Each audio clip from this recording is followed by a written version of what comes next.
Shoqata kulturore Gruaja ka hapur siparin e ciklit të workshopeve kulturore për një familje të shëndosh. Në qendër të këtyre aktiviteteve janë tema të larmishme edukativo-kulturore, të cilat do të shërbejnë për të rritur vetëdijësimin e prindërve për rolin e rëndësishëm që ata kanë në ndërtimin e një familjeje të shëndosh dhe në rritjen e fëmijëve të mirë edukuar. Në vazhdon e këtyre aktiviteteve, në ambientet e Institutit Shqiptar të Mendimit dhe Qytetërimit Islam, u zhvillua workshopi me temë roli i mjedisit social dhe familjar në motivimin dhe krijimin e vetbesimit tek fëmijët, ku merrnin pjesë gra intelektuale, student, prindër dhe bashkëpunëtor të shoqatës kulturore Gruaja. Duke e kategorizuar zhvillimin e fëmijës në dy etapa, atë të fëmijërisë së hershme të moshës 0 deri në 6 vjeç dhe të periudhës shkollore 6 deri në 12 vjeç, psikologja Anjeza Dishnica, drejtuese programi në shoqatën Albania Aba, theksoi rolin kyç që duhet të luajë familja në krijimin e vetbesimit tek fëmia, një proces ky që sipas saj formësohet që nga fëmijëria e hershme e deri në adoleshencë. Psikologja theksoi se në 6 vitet e para të jetës, fëmia ka nevojë për shumë dashuri nga prindrit, sidomos nga nëna, në mënyrë që të ndjehet i sigurt në ambientin familjar dhe të krijojë besimin në vetvete. Mënyra e komunikimit me fëmijën, pozitiviteti, toleranca, mesazhet verbale pozitive si dhe cilësia e marrëdhënies me fëmijën rrisin vetvlerësimin tek ai. Por sipas saj, në Shqipëri është trashëguar një mentalitet i tillë që thekson anët negative të fëmijës, duke nënvlerësuar faktin se fëmijët farkëtojnë imazhin e vetvetes duke e vëzhguar prindërit. Vetvlerësimi nuk është gjë tjetër veç se është gjithë mënyra e komunikimit që ne zgjedhim për të komunikuar me fëmijën tonë. Të gjitha ndjesitë pozitive që ne i transmetojmë atij, të gjitha fjalët pozitive që ne i transmetojmë. Fjala është e çmuar në momentin që i thuhet fëmijës. Nganjëherë ne nuk i vëmë veshin fjalëve që themi dhe harrojmë që ajo fjala që ne i kemi thënë fëmijës në fakt ka vendosur imazhin e vetvetes që ai do të ketë kur të rritet. Imagjinojeni një fëmijë të cilit i thuhet tërkohën, pse gënjen? Oh, çka gënjeshtari që je. Të gjithë ky lloj epiteti kaq negativ do të ndërtojë tek ai fëmijë imazhin e një njeriu gënjeshtar. Nëse tërkohën i bërtasin fëmijës duke i thënë që sa keq i bëre këto detyrat. Po si nuk i bëre një herë mirë këto detyrat? Gjithë ky negativitet që ne transmetojmë në gjuhë verbale tek fëmia ndërton imazhin e tij. Pra siç e ndërton kështu negativisht, ashtu e ndërton pozitivisht kur i themi që wow, sa mirë ja dole për këtë gjë.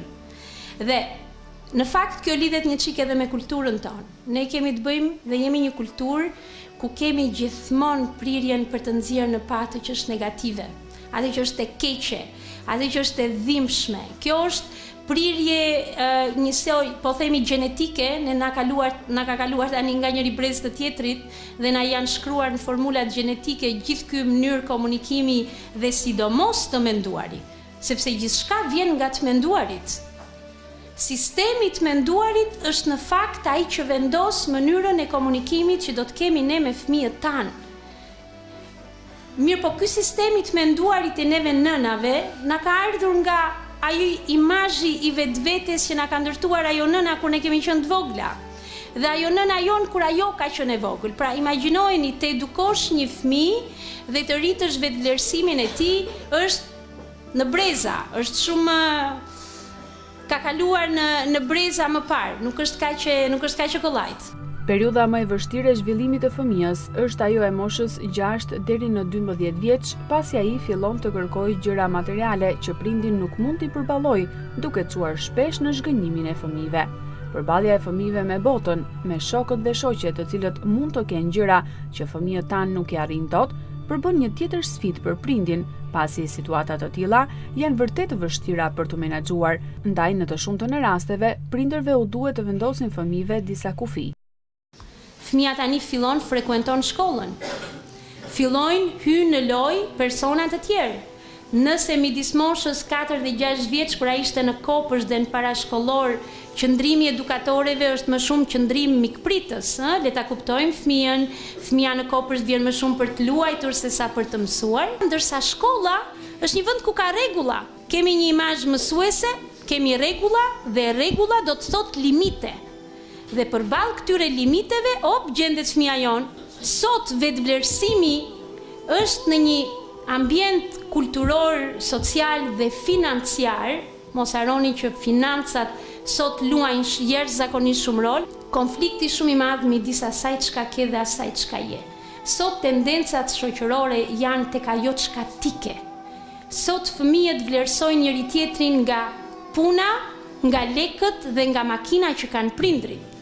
Sot shkollat karakterizohen dhe kategorizohen nga klientela me lek që ato frekuentojnë. Është shumë mirë të kesh lek në këtë dynja, absolutisht po. Nuk kemi kundër kësaj pjese. Të gjitha këto mesazhe që vijnë nga fëmijët tanë, në fakt na vendosin në ndjenja faji shumë të forta. Impulsi i parë është ndjenjë faji që o bobosi nuk po ja plotsoj unë dot fëmijës tim këtë gjë, por unë thjesht e çova deri në radhim një javë. Ne nuk mund t'i shpjegojmë fëmijës të gjitha ato që ne kuptojmë, sepse nuk mund të ngarkojmë të menduarin edhe psiqikën e tij duke i shpjeguar të gjitha ato që ne kuptojmë, dhe s'mundemi do t'ja themi që të gjitha. Por ajo çka duhet t'i ofrojmë është e para njerë që duhet ndihen krenar dhe falenderues për ata prindër që kanë. Në përfundim të ligjërimit, psikologës Dishnica ju drejtuan pyetje nga prindërit e pranishëm në sallë, të cilët e vlerësonin si mjaft të vështirë procesin e edukimit të fëmijës në këtë moshë kaq delikate. Ata ishin të interesuar për të gjetur mënyrën se si mund të forcojnë marrëdhëniet me fëmijët e tyre, pa cënuar të drejtat e fëmijës, por edhe duke imponuar atij detyrimin ndaj vetes, familjes dhe shoqërisë.